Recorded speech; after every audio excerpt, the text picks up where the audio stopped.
Hey guys, Firestorm here, and welcome to this Robo Recall mod showcase. So this is just a little thing I've been working on. It's a work in progress mod, but it's at a point now where it's in pretty much working order, so I wanted to show it off. So this is called the Dungeon Master map, and it is the biggest map I have ever worked on for Robo Recall. It's a randomly generating dungeon map, and what it does is, I will show it off first, is I have a bunch of different levels, and each one of these sub-levels contains a 10 by 10 voxel block that I created inside Magica Voxel, and then it has some enemies and other stuff, and then you have like walls and ceiling pieces, and all those are a sub-level inside this persistent level, or the main level for the map, and they all get streamed in and generate a random map every time you load the level. So I'm going to go ahead and click simulate and show you what it does. Boom! So there we go. So what you can see here is all of the blocks that make up the map. So these first two blocks here are the spawn room. It auto-generates the walls to the left and the right, but I had to add a block to the back because I didn't want to have it make a whole second row. And then this is the spawn room. It has a top wall, and then all the other rooms are created using those different types of rooms, sub-levels that I created. And if you go inside each one, you can see there's a different room design for each, with a different ceiling and different enemy placements in each. And it just chooses a random ceiling, a random area, and then it puts walls around it. And you can see there's like corridors leading to different parts of the level, and you can see there's just several different types, and you go through. These are, I believe they're right now, they're 5x5 dungeons, and you can just see, and then at the end there's a wall block to keep you from walking outside the level. But this all was created in like 2 days, I believe, as just a rough concept of what a dungeon crawler could be like in Robo Recall. And how I did it was using this big block of code right here. So I'll go through it real quick. I'm not going to go through everything in this video because I'll have a tutorial that I'll go through and show you guys how to do this. But I just want to showcase it right now. So what we do at the beginning is we start the level, and when we start the level, it gets the game mode. I think there's only one game mode for Robo Recall right now. Maybe there's three, actually, because there's like a normal level, then there's the one where that beam comes down at the end, and then there's one that at the end comes down with that like sensor array that you have to use to disable all the robots. But then it casts that game mode into ending the loading sequence, and then the little white loading screen fades out. And then we create the spawn zone, and how we do that is I have a variable called spawn level, and it has the name of the spawn area in it, which is called 9x9 spawn, and it gets that variable into a streaming level, which then it creates an instance of that streamed level, and it creates it at a level transform, which is, in this case, I believe the bottom rightmost area of the map. And then it sets it to, which is what all that code does, and then it sets it to be loaded and visible so that you can see it in front of you and interact with it and stuff. And that's what that make transform does. It sets up all that stuff. And then it generates the dungeon, and this is the fun part. It does a for loop from 1 to 1, so that it'll only run all this code once. But then it does a for loop for X and a for loop for Y, and then it sets a variable for what index it's at in the loop. So from 1 to I believe it's 5 right now, it'll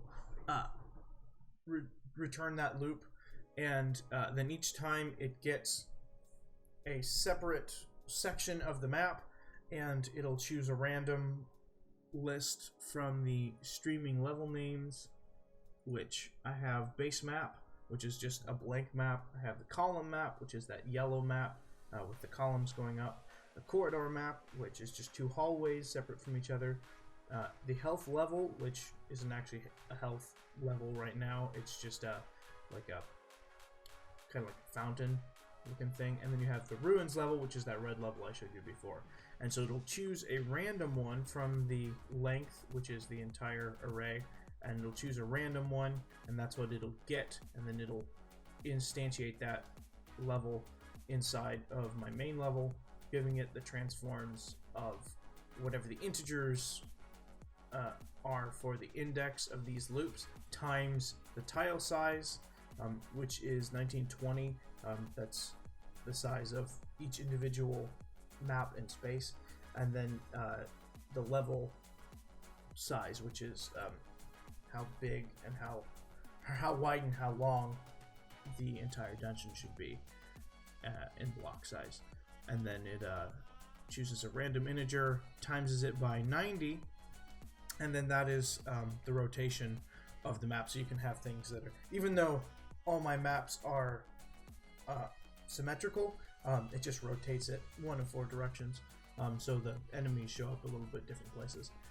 And then it does the same thing with loading again, and then it starts generating the ceiling. So for the ceiling, it does the same thing that it did for the dungeon, except it's using the ceiling array, which has ceiling level 2, and then 2 ceiling level 3s. The reason I wanted 2 ceiling level 3s is because that's my basic rock dungeon ceiling, and I wanted that to be what you see most of the time, and so I have it doubled up, and so you have twice as much you'll be seeing that ceiling that's a rock versus seeing the decorative ceilings, because I wanted the decorative ceilings to be like special. And then it'll instantiate those, and because these are created out of the same block in Magic of Voxel, if I open this up here, if I go over to CCG squared, you can see I have this base square, and this base square is what I built everything on top of. So you can see I have the base square end, which is the block that you encounter at the end of the level, and it's built on top of that base square. And all the ceilings are way up inside this container. They're way up on top of where the walls would be. And so if I have these at 0, 0, 0 inside each level, then they're going to automatically show up on top of whatever room I want. And so I have this is the stone, but this is before I made it huge. So this one, actually, I have to scale it a bit differently inside of the engine in order to get it to show up where I want it to be. But once I have it there, it works great. And then you have emission tiles for each of the original ceilings. That's the second ceiling type, and the emissions for that. So they glow a little bit when you look at them. And then you have the column room, and the corridor square, the health square, the obstacles square, which is called ruins inside the game, and then the walls square, because the walls are actually attached to the ceilings, and so they have a different tile set. And so all those get brought in and then used to generate the ceiling. And so because they're all used there, I just bring them into the same locations as the rooms for the dungeon were, and it'll generate those again. And then after that, we generate the left wall. So the left wall, the only change that I made is it's using end level, which end level just has end level. That's the only thing in there, and that's just that block that I showed you that has no entry or exit. And the way that I got it to make the left wall was I just took, I believe, I took whatever the grid size was and I subtracted it from 0, and then at the top I added 1, and then this was just the level grid size minus the level grid size, so it's only going to be doing the first row. And then this one will go from, I believe, 1 above the dungeon to 1 below the dungeon. Excuse me. And then it'll generate that wall. So that's why when you see out here, when I begin to generate the dungeon, which now it's in the wrong spot, I'll have to move it again. Whee! Okay, so yeah, so that's why when we're over here, you can see the dungeon generates a wall here, and then goes in both directions. It doesn't just go on the side here. And then once we have the left wall created, then it creates the right wall, and there's a bit more code in this one because I didn't want it to spawn a wall where the spawn room is, because the spawn room is along that wall section. And so I just, over in the create spawn zone, I'm setting the level grid size to be both spawn X and spawn Y's value, because the spawn room should spawn wherever the end of the map is. And so then once I have those variables, then I'm saying I don't want there to be a end level wall wherever the spawn is. So I'm saying as long as it's not at spawn X or spawn Y, then I want it to create a wall. But if it's at either of those, don't do anything. And actually have it's a little bit more complicated. I have, if it's at spawn X, then it's false, and then it causes it to go through this extra section. But if it's not at the spawn X that is where that spawn is, then it just continues and makes walls. Essentially, it'll always do this because I'm only making the right wall. This isn't making the top or the bottom walls, this loop. So it'll always do this, so it's going to check every time it does this commented section. It's going to check, oh, am I at the spawn Y? So am I at the Y value for creating a level where spawn is? And if it is, then it doesn't make one. But if it's not, then it'll make a wall.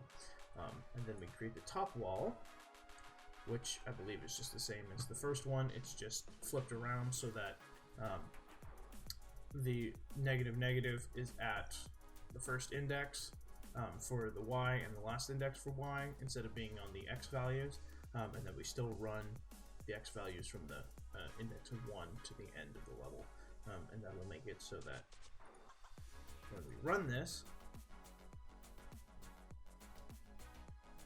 it goes bloop and makes that top section right there.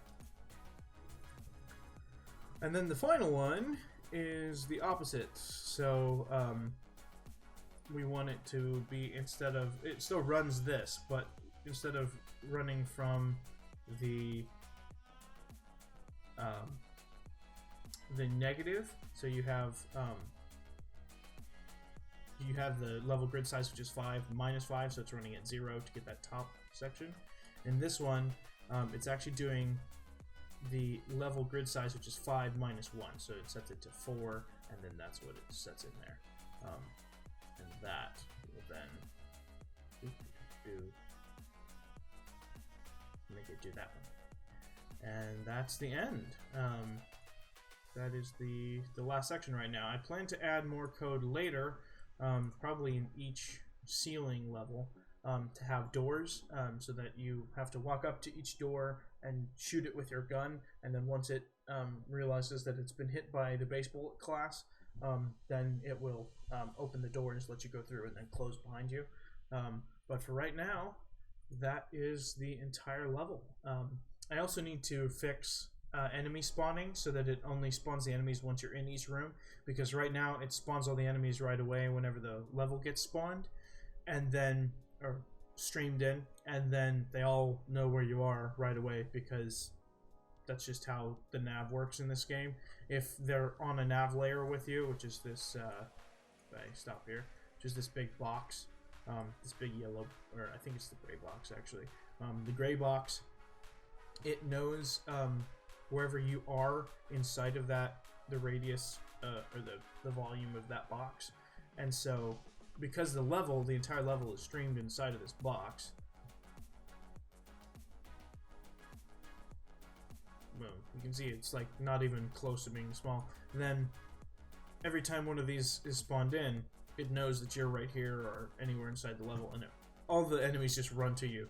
And I want them to run to you after they've been spawned, but I don't want them to spawn and notice that you're there until you're in each room. So I'm going to change that by having a collider in each room, and then have a wave spawner in each room, and it's going to spawn in one wave when you enter the room.